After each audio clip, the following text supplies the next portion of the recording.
नमस्कार, मैं प्रीति शांडिल्य एनपीएस कुलियारी जिला धमतरी से। बच्चों, आज आप सभी के साथ डॉक्टर श्यामा प्रसाद मुखर्जी जी की जीवन परिचय साझा करने जा रही हूँ।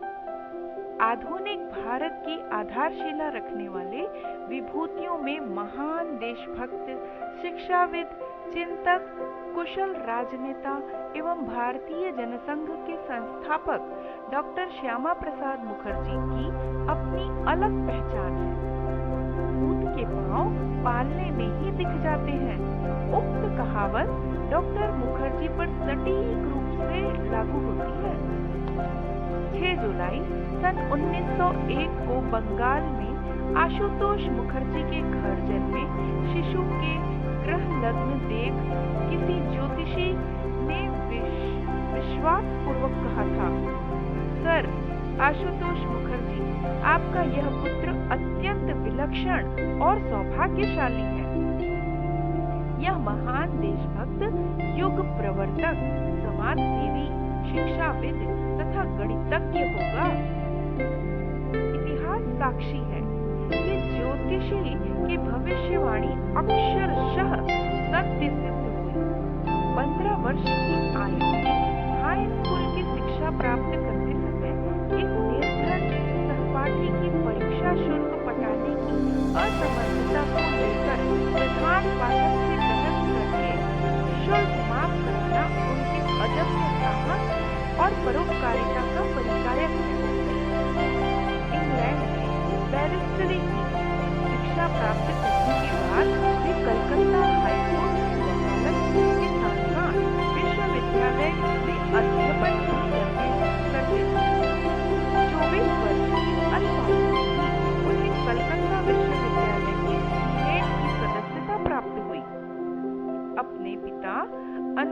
अपने पिता का अनुसरण करते हुए उन्होंने अल्पायु में ही शिक्षा के क्षेत्र में उल्लेखनीय सफलताएं अर्जित की और उनकी ख्याति एक महान शिक्षाविद और लोकप्रिय प्रशासक के रूप में चारों ओर फैलती गई।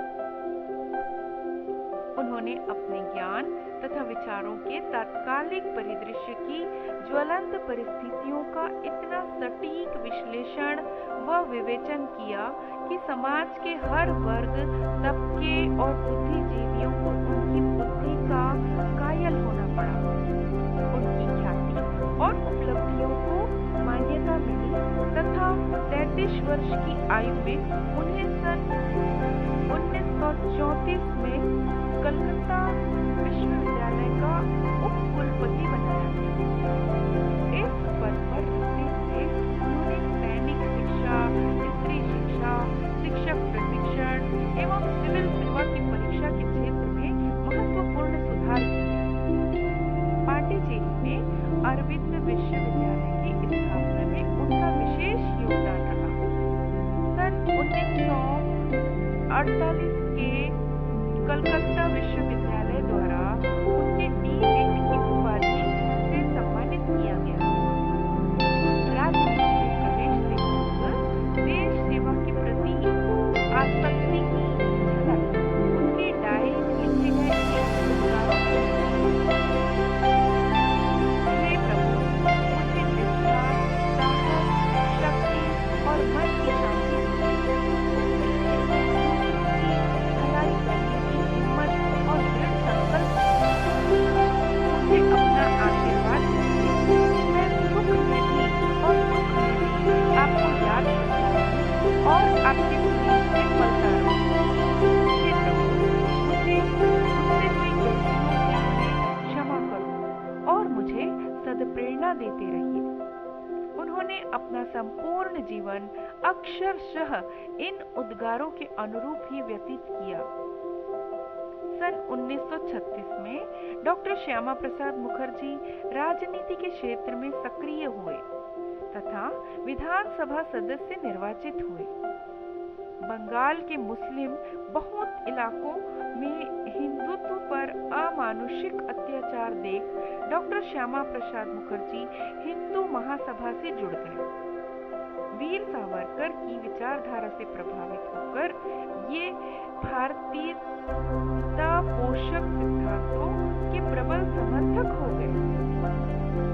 प्रभावशाली भूमिका के कारण उन्हें हिंदू महासभा के प्रधान के पद पर चुन लिया गया। डॉक्टर मुखर्जी 15 अगस्त 1947 को स्वतंत्र भारत के प्रथम मंत्रिमंडल में वाणिज्य मंत्री बने। इस पद पर रहते हुए उन्होंने कई महत्वपूर्ण कार्य किए। बेंगलोर में हवाई जहाज निर्माण कारखाना, चित्तरंजन रेल कारखाना, बिहार के सिंदरी का रासायनिक खाद कारखाना उनकी योग्यता और सूझबूझ का प्रमाण है। पंडित जवाहरलाल नेहरू के वैचारिक मतभेद होने पर उन्होंने अप्रैल 1950 में मंत्री पद से त्याग पत्र दे दिया और राष्ट्रीय स्वयंसेवक संघ सहायता से सन 1951 में भारतीय जनसंघ की स्थापना की। स्वतंत्र भारत के प्रथम आम चुनाव के समय भारतीय जनसंघ की अवस्था मात्र एक मांग थी। फिर भी पूरे भारत में इसके लोकसभा तथा विधानसभा के लिए 742 प्रतिनिधि खड़े तथा 37 सदस्य निर्वाचित हुए। रणनीति भारी मतों से लोकसभा के सदस्य चुने गए। उन्होंने विरोधी नेता के रूप में अपनी जोरदार भूमिका से यह सिद्ध कर दिया कि सरकार की दुर्बल तथा तुष्टीकरण नीति के विरुद्ध भी कोई बोलने वाला है।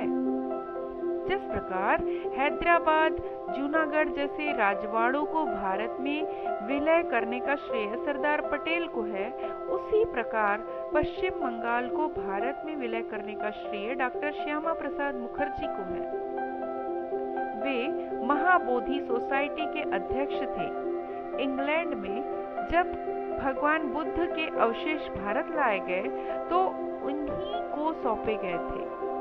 इसे लेकर वे बर्मा, कंबोडिया, वियतनाम और बैंकॉक गए। वहां की जनता ने इनका अभूतपूर्व स्वागत कर अवशेषों की पूजा की। वहां से लौटकर उन्होंने भगवान बुद्ध के अवशेषों को सांची में स्थापित किया। स्वतंत्रता के बाद पाकिस्तान तथा कश्मीर में हिंदुओं पर हो रहे अत्याचार का वे लगातार विरोध करते थे। इसी के परिणाम स्वरूप उन्हें 1953 में जम्मू कश्मीर सरकार ने गिरफ्तार कर लिया। जेल में उनकी तबीयत अचानक खराब हो गई और 4-5 दिन की बीमारी के बाद 23 जून 1953 की रात्रि उनका देहांत हो गया। अपार संपदा, सुख